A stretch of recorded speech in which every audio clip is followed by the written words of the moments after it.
president and co-founder of 350.org, Bill McKibben. Bill, how are you, sir? Good to see you. Wanting to have you on for a very long time. Oh, thank you. I have been wanting to have you on for a very long time because I'm a great admirer. I believe in your cause, and you are, in some sense, the grand poobah of the environmental movement. Really, I mean, in 1989, was it, that you had the book about global warming that I think really first put that on the map? What did you think when Mitt Romney mocked it at the convention when he made his speech and said, Obama's going to stop the rise of the oceans? Yeah, it was, whatever. We've come through a year when we had the warmest month in American history, July, warmest month any year, any month. We came through this epic drought in the Midwest that's caused corn and soybean prices go up 40%. 60% of the country's still in a drought disaster area. We broke the Arctic. There's 25% of the ice that there was there 40 years ago. Why is that bad? I mean, just for people who are doubtful when they hear we only this. have so many major physical features on the planet, like 4 or 5. I mean, you don't really want to just start breaking. I mean, it's why we can't have. But isn't it because also the ice reflects the sun's energy back, absolutely. And if you lose the ice, you got blue water now. It's absorbing the sun's energy. It's Jim Hansen at NASA, our greatest climatologist, said 2 weeks ago. He said, you know what? You look at these numbers. The only way to say it is we're now in a planetary emergency. And then to have Mitt Romney stand up and say, it's my laugh line. Global. Who on earth would want to be worried about healing the planet? What kind of nonsense? But it got a big applause. Yeah, from everyone. well, that Tampa was, 3 days after the hurricane blew through and made him cancel the first day of the convention. Well, I mean, there's always been hurricanes. There's always been droughts. But we do have evidence that these are a lot more of them. Yeah. Right. And they're more severe, correct? Well, and you can tell just by, you don't need sort of scientists at this point to tell you. You just look around at the thermometer. We've had 329 months now in a row where the temperature is above the average temperature of the 20th century.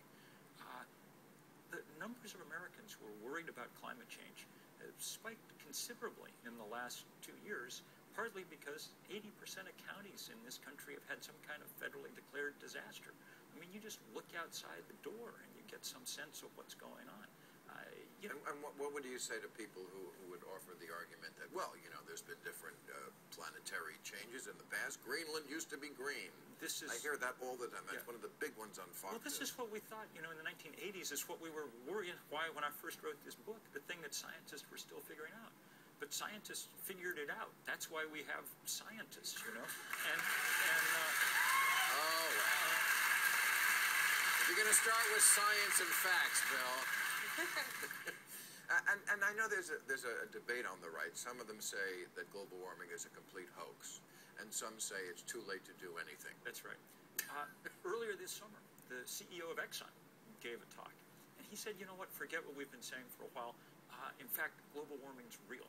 But then he said, and I think this is it's an engineering problem with engineering solutions. And someone said, what do you mean, engineering? We said, if we need to move our crop production areas, then we will. I think by crop production areas, he means what the rest of us might call farms, and that's that's nonsense. I mean, it's true. Exxon has pleasantly melted the tundra for us, but you can't just take Iowa and move it up there. There's no soil. We've taken is that what he's talking about? Yeah, we're going to move the farms to the places we've destroyed. A couple of years ago, the Chamber of Commerce, which is the biggest sort of front group for the fossil fuel industry, filed a brief with the EPA. They said, don't regulate carbon because on the off chance that the scientists turn out to be correct about this, human beings will be able to alter their behavior and physiology in order to cope with this problem.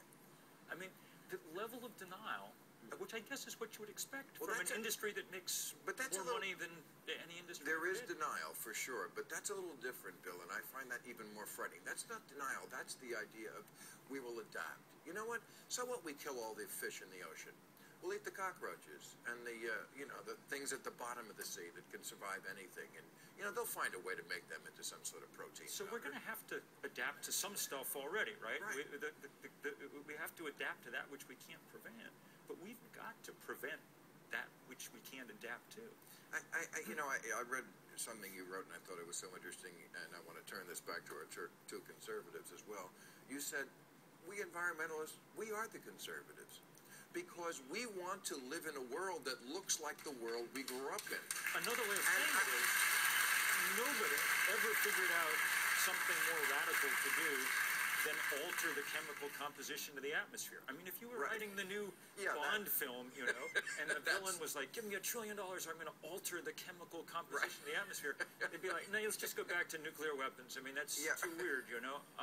That is really radical. It's insane what we're doing. And I've asked this question of conservatives before, but why isn't environmentalism conservative? And what has to happen to make them become environmentalists? I think it is. I think the very term conservative means to conserve. Right. Teddy Roosevelt, Richard Nixon with the Clean Air, Clean Water.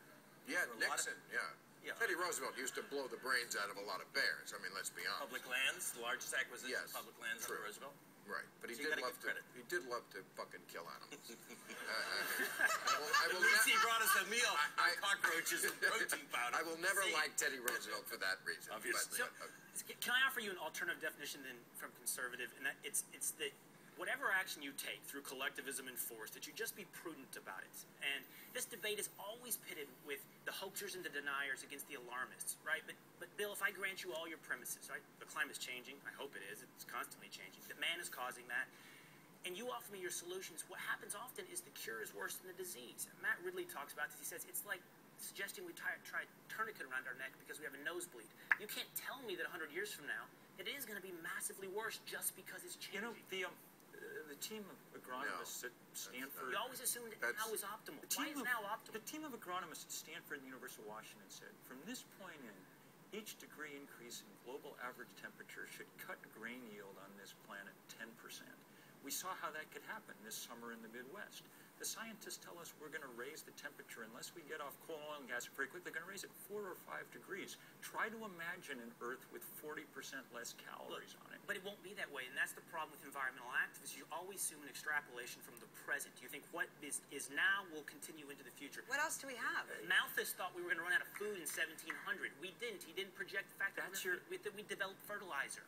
That we develop steam engines to farm. Yeah, so what are we going to develop that replaces Iowa? I would not.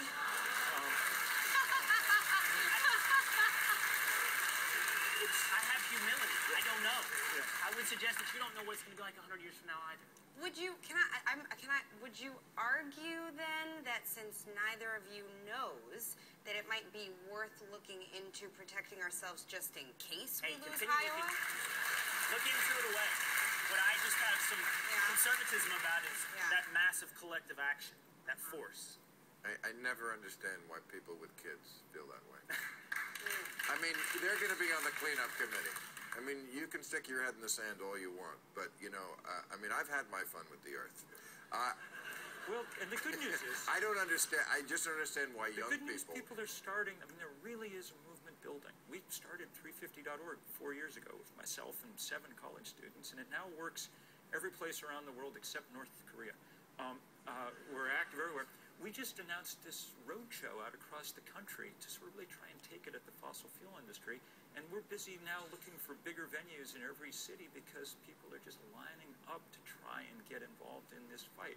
The last couple of years, I think, have really started tipping people over the edge. I mean, you know, it's no longer about politics. It's not partisanship. It's physics, and that's that's the issue. Well, it's also science. You know, I mean, you mentioned tipping points. You know, I mean, when all the scientists are on one side, except for the ones who are on the Exxon payroll.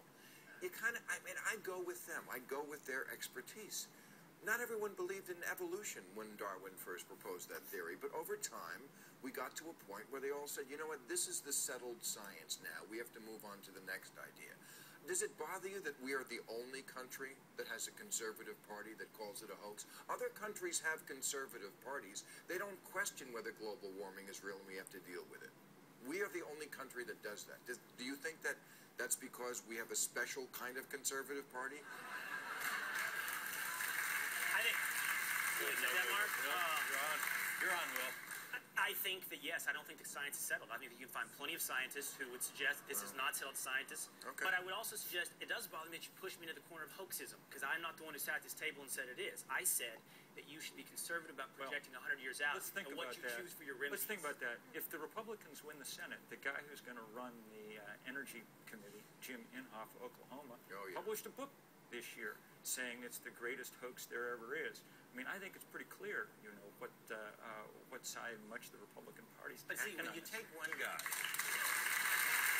and you align everybody, I don't think it's fair on my side or yours that you take one member of the Senate and claim the entire Senate's going to act at his will. Well, what'll be interesting But they to see do. is if the rest of all the rest of Republicans vote to make him chair of the Energy Committee, and I kind of bet they will. There is not a Republican senator now who doesn't say it's a hoax. And the guy in the House, John Shimkus, did you work with him? It's Illinois. Illinois. You know what he said? He said, we don't have to worry about global warming because in the Bible, you had me there, John. Now that I know you're sourcing this back to the old book of Jewish fairy tales, I am so down with whatever's going to come out of your mouth. But yes, he said we don't have to worry about global warming because in the Bible it says that God promised Noah after the flood that he felt so shitty about that he wouldn't try to wipe everybody out again. So why are we worrying about global warming? So this is what they're basing that on. But I think That's a little scary, to Will's isn't point, it? it was 118 degrees in Chicago, it was 83 degrees in Florida. So Florida's normally very, very hot. We weren't this year. Why? Why is that weather pattern different? I'm not suggesting I disagree with you, but the weather does strange things. So that's why we look around the world and observe that every month for the last 330, it's been warmer than it was in the last century. I mean, saying on this day in Florida it was cooler than that day in Chicago isn't even sort of begin to be an argument. It's just sort of a number.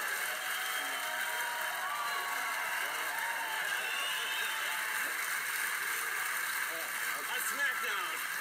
A smackdown! A smackdown for the blue team. All right, let me change Thank you. Carrie's my new friend. All right. Let me change the subject completely because